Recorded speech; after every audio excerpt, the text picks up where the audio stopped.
Doctor Bhimrao Ambedkar अगर वे भारत के पहले प्रधानमंत्री होते तो कल्पना कीजिए 15 अगस्त 1947 का दिन है।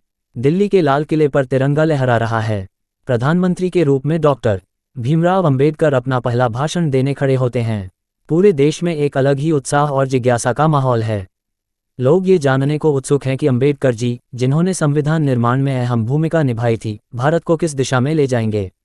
डॉक्टर भीमराव अंबेडकर के प्रधानमंत्री बनने की कल्पना अपने आप में एक रोमांचकारी विचार है। उनका जीवन संघर्ष और समाज सुधार के प्रति समर्पण से भरा हुआ था। वे केवल एक नेता नहीं बल्कि एक दूरदृष्टा थे, जिन्होंने समाज में समानता और न्याय के विचार को सर्वोपरि रखा। लेकिन अगर अंबेडकर प्रधानमंत्री होते तो क्या होता। शिक्षा और समानता पर प्राथमिकता। अंबेडकर का पहला फोकस शिक्षा पर होता। वे मानते थे कि शिक्षा ही समाज को जागरूक और सशक्त बना सकती है। उनके नेतृत्व में भारत में शिक्षा का ढांचा क्रांतिकारी बदलाव देखता। हो सकता है प्राथमिक शिक्षा मुफ्त और अनिवार्य होती, खासकर दलितों और पिछड़े वर्गों के लिए। उच्च शिक्षा के लिए स्कॉलरशिप योजनाएं बनाई जाती और समाज में हर वर्ग को शिक्षा के समान अवसर मिलते। जातिवाद का खात्मा। प्रधानमंत्री अंबेडकर सबसे पहले जातिवाद के खिलाफ कठोर कदम उठाते। उनका मानना था कि जातिवाद भारत के विकास में सबसे बड़ा रोड़ा है। संभवतः उनकी सरकार देश में जाति आधारित भेदभाव को पूरी तरह खत्म करने के लिए विशेष कानून लागू करती। शादी विवाह, रोजगार और अन्य सामाजिक क्षेत्रों में जातिगत भेदभाव पर कठोर प्रतिबंध लगाया जाता। आर्थिक सुधार और श्रमिक वर्ग का उत्थान। अंबेडकर का झुकाव हमेशा श्रमिक वर्ग की ओर रहा। प्रधानमंत्री बनने पर वे भारत के श्रमिकों के लिए नए अधिकार सुनिश्चित करते। न्यूनतम मजदूरी, श्रमिकों के लिए उचित काम के घंटे और सामाजिक सुरक्षा योजनाएं उनकी प्राथमिकताओं में होतीं। भूमि सुधार के माध्यम से किसानों और मजदूरों को जमीन का मालिकाना हक मिलता। धर्म और राजनीति का अलगाव। डॉक्टर अंबेडकर धर्म को राजनीति से अलग रखने के प्रबल समर्थक थे। उनकी प्रधानमंत्रीशिप में यह सुनिश्चित किया जाता कि किसी भी धर्म का राजनीतिकरण न हो। संभवतः धार्मिक तुष्टीकरण की राजनीति समाप्त हो जाती और धर्म केवल व्यक्ति का व्यक्तिगत मामला बनकर रह जाता। संविधान का सही क्रियान्वयन। डॉक्टर अंबेडकर भारतीय संविधान के निर्माता थे। उनके प्रधानमंत्री होने पर संविधान का पालन सख्ती से होता। कोई भी शक्ति संविधान के खिलाफ जाने की हिम्मत नहीं करती। वे ये सुनिश्चित करते कि देश का हर नागरिक अपने अधिकारों का उपभोग कर सके और अपनी जिम्मेदारियों को समझे। महिलाओं का सशक्तिकरण। महिलाओं के अधिकारों के प्रति अंबेडकर हमेशा सजग रहे। अगर वे प्रधानमंत्री होते तो महिलाओं को समाज में बराबरी का दर्जा देने के लिए विशेष प्रयास किए जाते। महिला शिक्षा, रोजगार और सुरक्षा के लिए नए कानून बनाए जाते। संघर्ष और राजनीति का संतुलन। लेकिन ये सब इतना आसान नहीं होता। अंबेडकर की सोच और उनके कार्य करने की शैली कई पारंपरिक नेताओं को रास नहीं आती। उनके खिलाफ साजिशें रची जातीं। कुछ लोग उन्हें दलित नेता कहकर उनकी छवि सीमित करने की कोशिश करते। हो सकता है उनके सुधारवादी कदमों को लागू करने में उन्हें भारी विरोध झेलना पड़ता। नवभारत का सपना। अंबेडकर के प्रधानमंत्री बनने पर भारत एक ऐसा राष्ट्र बनता जहां हर नागरिक को समान अधिकार प्राप्त होते। शिक्षा, समानता और न्याय पर आधारित एक नए भारत का निर्माण होता। लेकिन इस बदलाव की राह इतनी आसान नहीं होती।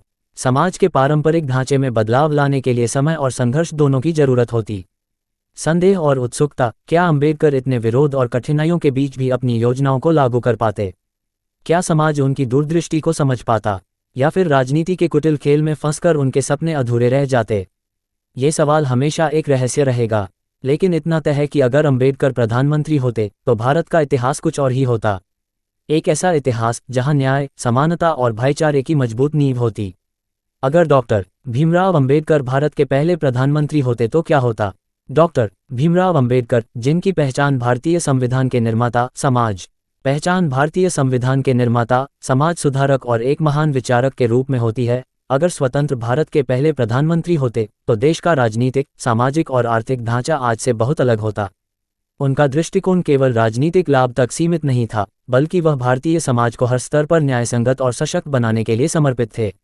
आइए विस्तार से समझते हैं कि अगर वे प्रधानमंत्री होते तो क्या क्या बदलाव होते और उनका भारत पर क्या प्रभाव पड़ता। 1. जाति व्यवस्था का खात्मा। अंबेडकर का सबसे बड़ा योगदान जातिवाद को चुनौती देना और इसे समाप्त करने की दिशा में काम करना था। यदि वे प्रधानमंत्री होते तो जातिवाद को जड़ से खत्म करने के लिए कठोर कानून बनाए जाते। आरक्षण का सही उपयोग। केवल सामाजिक और शैक्षणिक पिछड़ेपन को खत्म करने के लिए आरक्षण को लागू किया जाता ताकि वंचित वर्गों को मुख्यधारा में शामिल किया जा सके।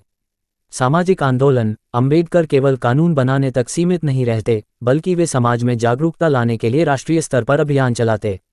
विवाह सुधार, जातिगत विभाजन को तोड़ने के लिए अंतर्जातीय विवाह को बढ़ावा देने के लिए प्रोत्साहन योजनाएं बनाई जाती। 2. शिक्षा का क्रांतिकारी सुधार। अंबेडकर का मानना था कि शिक्षा ही किसी भी समाज को सशक्त बना सकती है। मुफ्त और अनिवार्य शिक्षा। भारत में प्राथमिक से लेकर उच्च शिक्षा तक सभी के लिए मुफ्त और अनिवार्य कर दी जाती। शिक्षा का लोकतंत्रीकरण। हर वर्ग और समुदाय को समान शैक्षणिक अवसर दिए जाते। पुस्तकालय और संस्थान। गांव-गांव में पुस्तकालय और अनुसंधान केंद्र खोले जाते ताकि सभी को ज्ञान तक पहुंच मिले। पढ़ाई के लिए प्रोत्साहन। वंचित और पिछड़े वर्गों के लिए छात्रवृत्ति और आर्थिक मदद सुनिश्चित की जाती। 3. धर्मनिरपेक्षता और धार्मिक सुधार। अंबेडकर धर्म को व्यक्तिगत स्वतंत्रता का विषय मानते थे। वे मानते थे कि राजनीति और धर्म को अलग होना चाहिए। धार्मिक स्वतंत्रता। सभी धर्मों को समान दर्जा दिया जाता, लेकिन सरकार पूरी तरह धर्मनिरपेक्ष रहती। धार्मिक भेदभाव का अंतः धर्म के नाम पर होने वाले किसी भी प्रकार के भेदभाव को खत्म करने के लिए सख्त कानून बनाए जाते। तर्कशीलता का विकास। धार्मिक रूढ़ियों और अंधविश्वासों को खत्म करने के लिए सामाजिक जागरूकता कार्यक्रम चलाए जाते। 4. महिलाओं का सशक्तिकरण। डॉक्टर अंबेडकर महिलाओं के अधिकारों के बड़े पैरोकार थे। महिला शिक्षा। महिलाओं की शिक्षा पर विशेष जोर दिया जाता, जिससे वे आत्मनिर्भर बन सकें। समान अधिकार, संपत्ति, रोजगार और कानून में महिलाओं को समान अधिकार दिए जाते। घरेलू हिंसा के खिलाफ कानून। महिलाओं के खिलाफ हिंसा रोकने के लिए सख्त प्रावधान बनाए जाते। परिवार नियोजन। जनसंख्या नियंत्रण के लिए महिलाओं को जागरूक करने की योजनाएं चलाई जाती। 5. श्रमिक और किसान सुधार। अंबेडकर श्रमिक और किसानों को राष्ट्र की रीढ़ मानते थे। भूमि सुधार। भूमिहीन किसानों को जमीन का अधिकार दिया जाता। श्रमिक अधिकार। न्यूनतम मजदूरी, काम के घंटे और सामाजिक सुरक्षा सुनिश्चित की जाती। औद्योगिक सुधार। श्रमिकों और उद्योगपतियों के बीच संतुलन बनाकर औद्योगिक विकास को बढ़ावा दिया जाता। कृषि में नवाचार। किसानों को आधुनिक तकनीक और प्रशिक्षण देकर उनकी आय में वृद्धि की जाती।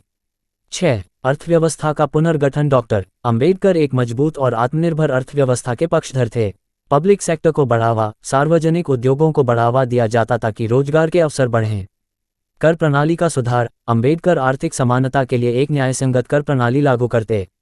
वित्तीय समावेशन। गरीबों और वंचित वर्गों के लिए बैंकिंग सेवाएं सुलभ की जातीं। 7. संविधान का क्रियान्वयन और लोकतंत्र की मजबूती। अंबेडकर भारतीय संविधान के निर्माता थे, इसलिए वे इसके हर प्रावधान को सख्ती से लागू करते। मूल अधिकारों की सुरक्षा। हर नागरिक को उनके अधिकार सुनिश्चित किए जाते। संवैधानिक संस्थाओं को सशक्त बनाना। चुनाव आयोग, न्यायपालिका और अन्य संस्थाओं को राजनीतिक हस्तक्षेप से मुक्त रखा जाता। भ्रष्टाचार पर रोक। सरकारी तंत्र में पारदर्शिता सुनिश्चित की जाती। 8. विज्ञान और तकनीक का विकास। अंबेडकर शिक्षा और तकनीकी विकास के प्रति हमेशा उत्साहित रहते थे। वैज्ञानिक दृष्टिकोण। लोगों में वैज्ञानिक सोच और तर्कशीलता विकसित करने के लिए विशेष कार्यक्रम चलाए जाते। प्रौद्योगिकी में निवेश। IT, कृषि और स्वास्थ्य में नई तकनीकों को बढ़ावा दिया जाता। 9. भारत का अंतर्राष्ट्रीय दृष्टिकोण। डॉक्टर अंबेडकर का दृष्टिकोण अंतर्राष्ट्रीय स्तर पर भी प्रगतिशील होता। गुटनिरपेक्ष आंदोलन। भारत किसी भी शक्ति गुट का हिस्सा न बनकर अपनी स्वतंत्र विदेश नीति अपनाता। शांति और मानवाधिकार। अंबेडकर विश्व में शांति और मानवाधिकारों के लिए आवाज उठाते। क्या चुनौतियां होती? 1. रूढ़िवादी समाज का विरोध। समाज के पारंपरिक वर्गों और जातिवादी सोच वाले लोगों से अंबेडकर को कड़ा विरोध झेलना पड़ता। 2. राजनीतिक षड्यंत्र। उनके सुधारवादी कदमों के कारण कई राजनीतिक पार्टियां उनके खिलाफ षड्यंत्र रचतीं। 3. धीमा क्रियान्वयन। उनके दूरगामी फैसले तुरंत असर नहीं दिखाते, जिससे जनता में असंतोष भी पैदा हो सकता था। निष्कर्ष। अगर डॉक्टर भीमराव अंबेडकर भारत के पहले प्रधानमंत्री होते तो देश की दिशा और दशा पूरी तरह बदल जाती। भारत एक ऐसा राष्ट्र बनता जहां जातिवाद, भेदभाव और असमानता का कोई स्थान नहीं होता। हालांकि यह यात्रा कठिन होती, लेकिन अंबेडकर के मजबूत नेतृत्व में भारत न्याय, समानता और भाईचारे के पथ पर अग्रसर होता। उनका दृष्टिकोण न केवल भारत को एक महान राष्ट्र बनाता, बल्कि विश्व में एक आदर्श प्रस्तुत करता। ये कल्पना मात्र है, लेकिन इस कल्पना में भविष्य की आशा और प्रेरणा छिपी है। सूचना सिर्फ मान्यताओं और जानकारियों पर आधारित है। यहाँ ये बताना जरूरी है कि यह मेरा वीडियो किसी भी तरह की मान्यता, जानकारी की पुष्टि नहीं करता है। किसी भी जानकारी या मान्यता को अमल में लाने से पहले संबंधित विशेषज्ञ से सलाह लें। धन्यवाद।